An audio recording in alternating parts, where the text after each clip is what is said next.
Hey, good morning. Hey, if you're new here, I'll introduce myself. I'm Charlie, lead pastor here. Man, we're really glad that you're here with us. We're in the middle of a relationship series this week. We got a couple more weeks after this. Looking forward to being with you guys over the next few weeks talking about this. Mark kicked us off last week. It was really good. And I had something happen this week. It's really kind of helped me put into focus some of the things I want to talk about today. Well, I'll back it up. This started a few months ago. A few months ago, a guy goes to our church. His name's Rob Potts. He's actually here in the back. Has no idea I'm going to talk about this. He helps run the Lewis and Clark, and they're big the store, and Rob personally big outdoorsy bike type people. And he invites me via text. Hey, you want to go on a bike ride sometime?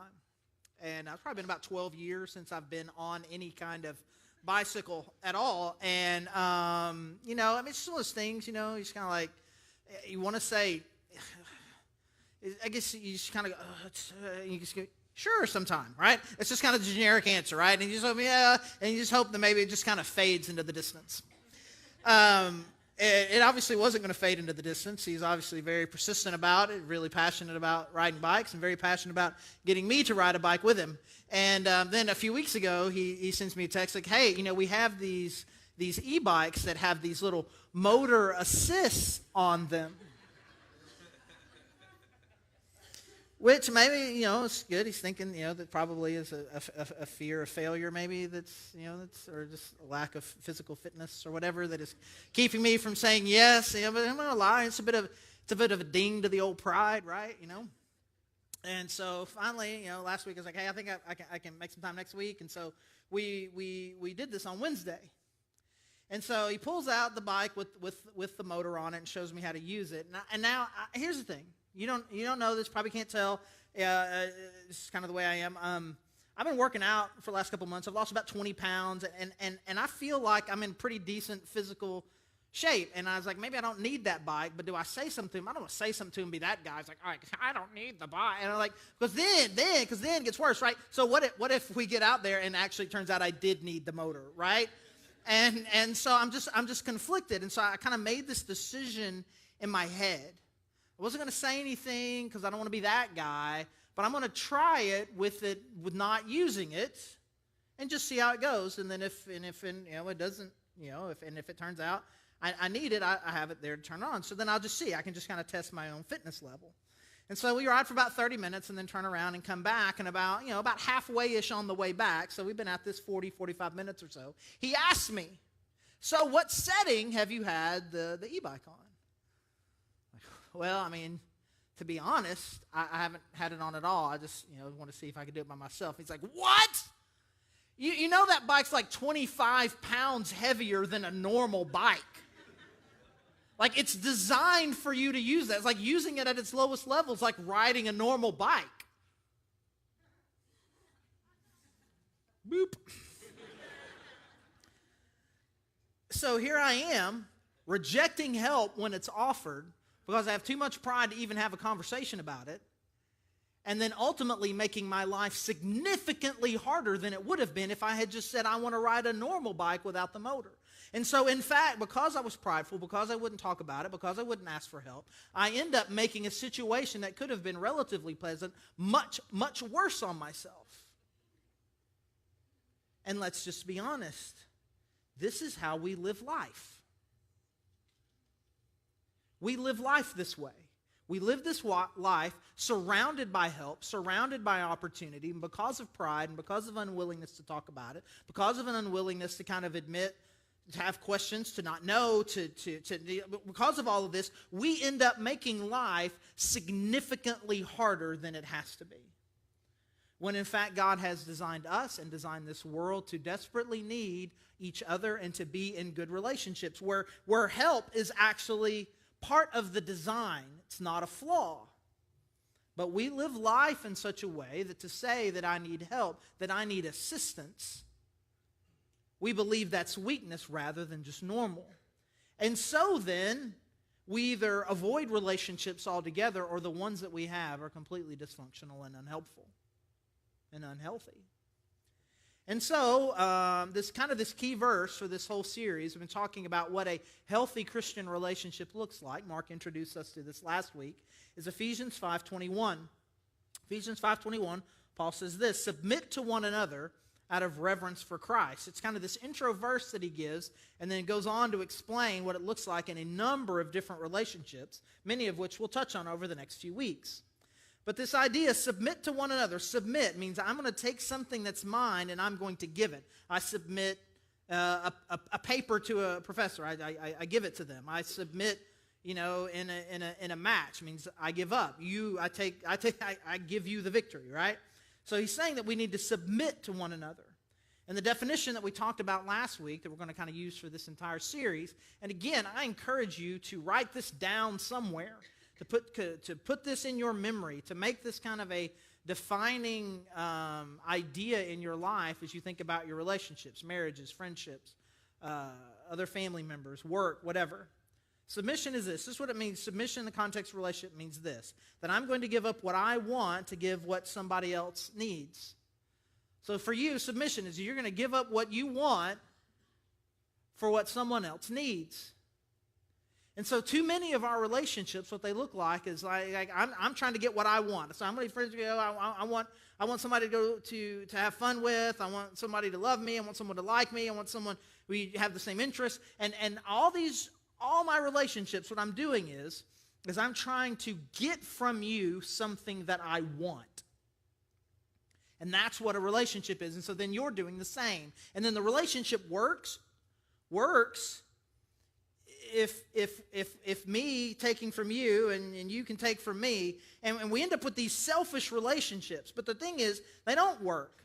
Because if I come into a relationship thinking about really only what can I get from you, and you're coming at your relationship with me to think, what can I get from him? And we both approach it in this selfish way. We're both smart enough to realize, man, I think this person's being kind of selfish in this relationship. They're just trying to take from me. And so then what happens is, well, if you're going to be selfish, then I'm going to be selfish. If you're going to be selfish, I'm going to be selfish. And then it's a race to the bottom. Not who can give the most, but who can be the most selfish. And it doesn't work. But we tolerate it because at least it's fair. At least it's fair. We're both equally miserable in this relationship. We're both getting and giving the exact amount, which is nothing. And so then, get up here on a Sunday, and what I say, actually what relationships are supposed to be about is for you to completely forget about what it is you want and unconditionally give to the person in the relationship what they need. And you think, I can't make that transition because at least this is fair. What you're talking about is completely unfair. If you knew this selfish person I'm in this relationship with, if I were to do this, they would completely take advantage of me. I can't do this. I would rather be miserable, but it be equal, than to take the risk and say that I'm going to give up my claim of rights and my claim of what I want in a relationship and just unconditionally give what this person needs. But the reality of it is this will never work. This at least has a chance. Because as we are who God calls us to be in a relationship, what happens more times than not is the person will respond to what you're giving by giving back to you the things that you need. And so what Paul is talking about here is a completely different perspective on relationships. Rather than pursuing them in a selfish way, then I'm going to pursue a relationship to say, what is it can I give in this relationship? So today we're going to be talking about just our friendships, and then over the next couple of weeks talking about different relationships within a family. We're going to be talking about friendships. And what we'll do, kind of as our model over the next few weeks, is kind of contrast these things. Contrast in a relationship. When I'm in a friendship today, when in a friendship, what are the things that I typically want? What do I want out of friendship? And how does that contrast, how does that sometimes find itself in opposition to what the friendship actually needs? So we're going to look at a couple of those today in the context of friendship. And the first one is this, is I think this, a lot of us probably relate to this, is that what we really want in a relationship is what I want. I want to be comfortable. I want to be comfortable. I want the relationship to be chill. I want us to have the same interests. I want us to enjoy our time together. I don't want anything to kind of rock the boat. I just want it to be, I want relationships that are easy, right? I don't want a relationship where I'm having to work real hard at it. Like just because there's something about you or whatever it is, how you are, you know how you are. It's just challenging, right? I want it to be easy. I want it to be pleasant and comfortable. You know, it's why I don't understand those house divided things you put on your license plate, right? Where you say you're rooting for two different teams. Like, how does that even work? Right? I don't. My house is never going to be divided, and be careful who you marry, girls, because he may not be welcome. Right? The house, and it's like that's what I want my relationships like. I want them to be easy and comfortable. And some of you may be thinking, like, man, you've said some controversial things here before. I've never left the church. But if you tell me I can't enjoy my friendships and be comfortable, then I'm out. That's what I'd be thinking if I were you right now. I was like, this is the closest I've ever come to leaving a church right here. But the reality of it is that it's a very shallow approach to a relationship, because really what we need is what I need is someone who is always going to be there. Because what happens when the relationship, you pick your friends based on, typically who you vibe with in some way. But what happens when something changes? Are you a friend or are you not? A stereotype would be, two couples and they're friends. They have shared interests. They like to do the same things, and they go out a lot, apparently. Like, they don't have kids, and so they just are able to go do things all the time, which is an amazing idea. So they go out and they do all these things, and then one of them has a kid.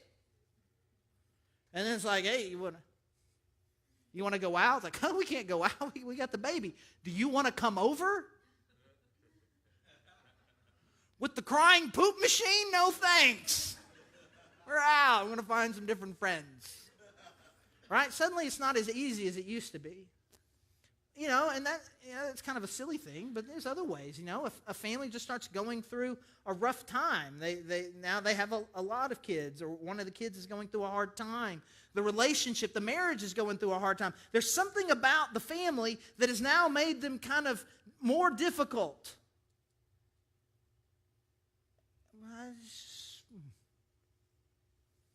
I'm just gonna step back from this. But Proverbs 17 says this. It says that a friend loves at all times, and a brother is born for a time of adversity. This is how you know you got a friend. This is what a friend was made for.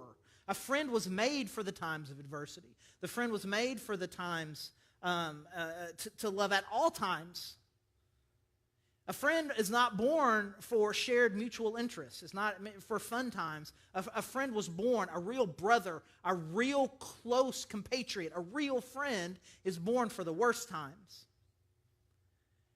And so then you have somebody that goes through the worst of times. The loss of a spouse, the loss of a parent, the loss of a child, something along those lines where real death and loss enters into a family. And then you have to decide, what kind of friend am I going to be? Because at this point, it can get really uncomfortable. It gets really uncomfortable. Like, I don't know what to say. I don't know what to do, and I think I would just make things worse. And so we just kind of back off. Somebody's in the hospital. It's like, you're supposed to visit them in the hospital, but I would probably just be in the way. I probably would make it worse for them. And so we talk about, really, we're like, well, I don't want to make them uncomfortable. But really, you're talking about, I don't want to make me uncomfortable. And people are going through their worst times. And are we really the kind of friend when people are going through their worst times that we lean in the closest? And as someone who, as a pastor, this is just kind of part of the job, and it's not just my job, it's my job because it's a passion of mine to do this. I've walked through lots of situations with a lot of people. You've seen a lot of different kind of hurt and pain. And I'm telling you, as someone who has a significant amount of experience in this area, I still tell you that one of the hardest walks that you ever make is from the hospital parking lot to the room. Like, you're in the parking lot, just going, I you start to feel anxious, and then you're at the hospital door, right? And it's cracked. Do you knock? And I don't want to wake anybody up, right? Is this just me? Am I only telling the story to me? Like, you're sitting there at the hospital door, and you're like, if I knock, I'm going to wake somebody up, and that's going to be there. Maybe I should just leave. And like, is there a nurse who could tell me? And you just think, I'm only going to. It's just easier to not, because then even once I get in there, what am I going to say? I don't have the right things to say. I don't know what to do, and so we pull back. And the reality of it is, I'm going to bust on seminary here for a little bit. Seminary was, it was a 90-hour degree. It was a lot of thousands and thousands of dollars of just wasting my time, right? But there are like a couple things that were really good about it. And one thing that almost made it worth the entire, countless number of hundreds of hours and thousands of dollars or whatever, is this guy said to me, he's talking to the class in these situations. He's like, here's what you arrogant little punks think you're supposed to do. You're supposed to go in these people when they're having a rough time, and you're supposed to just drop your wisdom on them. Like somehow they want you to come in there and pontificate with your bad interpretations of verses in Romans. That's what they want. They want you to come in there and give them God's perspective. That's not what they want. Why don't you just go in there? Why don't you just say nothing? Because they don't want your words of wisdom. They want your presence. And so stop trying to go and give people perspective and just give them a little bit of you. It's one of the best pieces of advice I've ever gotten in my life. And so sometimes we feel like that I can't enter a situation where a friend of mine or a family member or somebody is going through some really rough time, some of the worst tragedies that people can go through. They're going through it. And because I feel like I don't know what to say, and that I can't go, that it will be uncomfortable. But they don't need you to say anything. They just need your physical, spiritual, and emotional presence with them. And not just in those moments, too. I just give you this bit of encouragement. 1 month, 6 months, a year later, significant anniversaries. You lose someone close in your family, their next birthday, the next Christmas, the next Thanksgiving. All of these things are significant events to them. And you're thinking of them on that day, and you begin to think something like, I don't want to say anything to them about it. I was thinking about their dad today, but I don't want to say anything about it because I don't want to remind them of their loss. Well, they're already living in it every day. You don't have to remind them. But what matters to them is that someone who cares about them is still thinking about the thing that they went through. And you're not going to make things uncomfortable. They're already a little bit uncomfortable. The fact that someone is uncomfortable with them, that's what friendships need. Someone who knows, someone who cares, someone is there, someone who still remembers. But so too often, our desire to be comfortable pulls us out of relationships when they go through times of chaos, much less times of tragedy. But a friend loves at all times, and a brother is born for a time of adversity. What I want is to be comfortable. But what we need, what the friendship needs, is someone who is always there. So that's one thing. That's one thing that we want in a relationship. The second thing that I think that a lot of us, what we really want in a relationship is I want people to like me. This is what I want. I want people to like me. I want to be in a relationship and you think, I like him. He's funny. He's funny. He's kind of smart and he's funny, and I like being around him. I have this, it borderlines on obsessive, I think. I just really want people to like me. And then, maybe I'm just talking to myself here. Will you just indulge me while I have a sermon to myself, right? Which makes it difficult for the job sometimes, right? I mean, there's things you should say if you want people to like you, and there's probably some things you shouldn't say in public, in front of a whole lot of people. Hey, you're a sinner, right? You're like a sinner, and you're separated from God, and you're damaging your relationship with Him and you and everybody. You're your own worst enemy. You should stop all those things you're doing. I don't know, I like him. Why don't you go back to the riding around the heavy bike story? That was kind of funny. When you were an idiot, that was funny. Now you're telling me I'm an idiot. That ain't funny.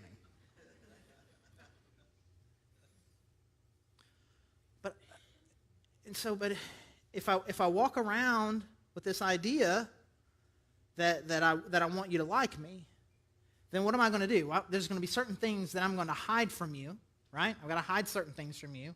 And there's certain things about you that I'm going to pretend that I don't see. Because I'm not going to, because if I point this out to you, hey, do you know that you sometimes, then you may not like me if I say something to you that might make you uncomfortable. And so when we have this kind of an attitude in a relationship, it keeps a relationship very immature. And so what I want, and what most of us want in a relationship, is I want to be liked. But what they need, what the person you're in a relationship need, what they need someone to help them. They need help. But sometimes my willingness to help you is stifled by the fact that I think that if I say something that you'll stop liking me. And so, Proverbs, another proverb here, Proverbs 27:6 says this. It says that wounds from a friend can be trusted, but an enemy multiplies kisses. And so here you are, minding your own business, and a friend comes and hurts you in some way, wounds you. The idea there, honestly, would probably be more like a doctor.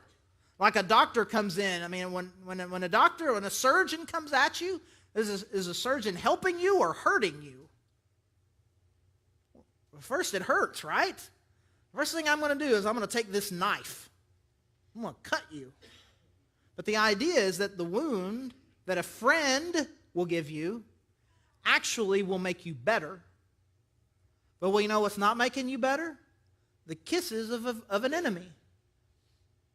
And so you're in a situation where you're doing something really stupid.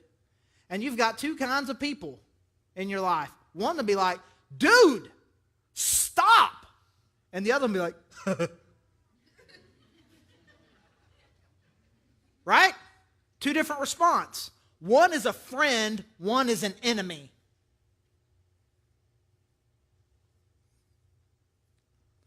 Are we friends? Am I a friend? And do I have friends? Do I have people in my life that will risk, at least for a brief moment, whether or not I like them in order to give me the help that I need? I talked to people who are leading small groups here, and there's this transition, right? Most small groups will have a meal first, and then you have the discussion time. And I'm telling you, I'm the worst at this, and I try to help other people with it, but I don't know how to help you when I'm the worst at it, right? It's like that moment where you got everybody together, and everybody's having a good time. You're sitting around, you're eating together, and you're talking about whatever show you're watching on Netflix, and you're talking about the latest sports disappointments that I've experienced, right, or whatever, right? And so this is what we're doing. We're having a good time. And then you kind of look at your watch like, well, you've been doing this for a while. It's probably now time to do the lesson. You think, oh, man. Charlie Jesus guy is going to ruin the whole good time. Be like, okay, guys, now it's time for us to do the study. And you're like, man, and I don't want to be that guy. Like, you think maybe I just wait like 2 minutes? Maybe somebody else will say, hey, do you think it's time? It's a great idea. Let's go do it. And then no one ever does. And you're like, I'm the killjoy, right? All the time. Like, I'm got it said in the Bible now. Right? And you ugh.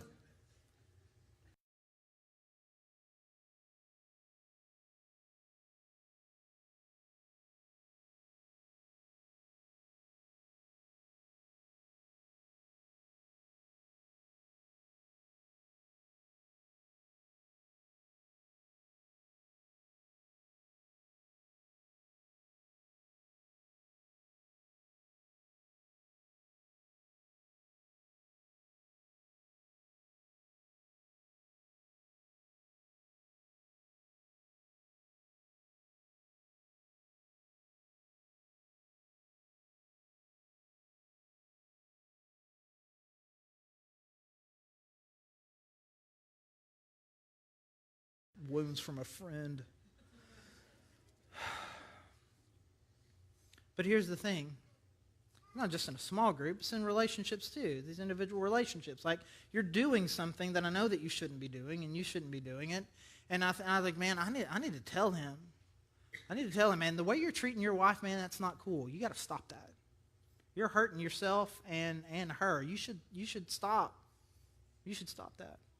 Like, he's going to be mad at me. And not only that, if I tell him this thing that he should stop, you know what he's going to do back? Is he knows me well enough to know he's going to tell me I need to stop doing this thing. And the last thing I really want in my life right now is for somebody to tell me about this. I know it's true, but I don't want to hear out loud that this is true. So I'm not. So then I think, okay. So I'm not going to say to him what he should do. So then I know he won't say back to me this thing that I shouldn't do. And so then what we have is this kind of mutual mediocre agreement. We mutually agree to not say to each other the thing that we need to hear to make us better, thereby kind of assuring that we'll both stay mediocre. When in fact, if one of you were to say, you know what, man, I don't think it's great the way we talk to our wives. I think we should do better at that. Yeah, man, you're right. What should we do? Well, why don't we just kind of make a commitment to kind of help each other when we do it? This is why I was really impressed. I was really impressed with this. This happened last month. We had this study on Wednesday nights for guys where we just kind of spent some time talking about how a lot of guys, most guys, all guys really, struggle with some sort of, sexual purity, especially with looking at inappropriate things online. And you think, hey, we're going to have a study. Well, all the guys who might struggle with this, you should totally come on. You're like, I don't think I'm going to make it to that. Right? 50 guys from our church were there, which is amazing. It's amazing to say that a group of guys that large would be willing to say, you know what, I need a little bit of encouragement, a little bit of help in this area. And then we can say, hey, I struggle. Hey, I do too. And let's not tell each other it's okay. Let's help each other get better. Let's not pretend it doesn't exist. Let's not tell each other it's fine. But in fact, let's address the problem and then help each other get better. And these are what our relationships are supposed to look like. The best relationships, the best friendships, the longest term relationships I've ever had are with the people in my life who will ask me tough questions. My best friend that I've ever had, he's been my best friend for almost 25 years now. And when we would get together for lunch, we had this agreement. 5 minutes, we talk sports. And then after 5 minutes, we can't talk sports. And we can only talk about these things. And we had this list of things that either one of us were struggling with. We asked each other tough questions. We helped. We encouraged each other. That's a friendship.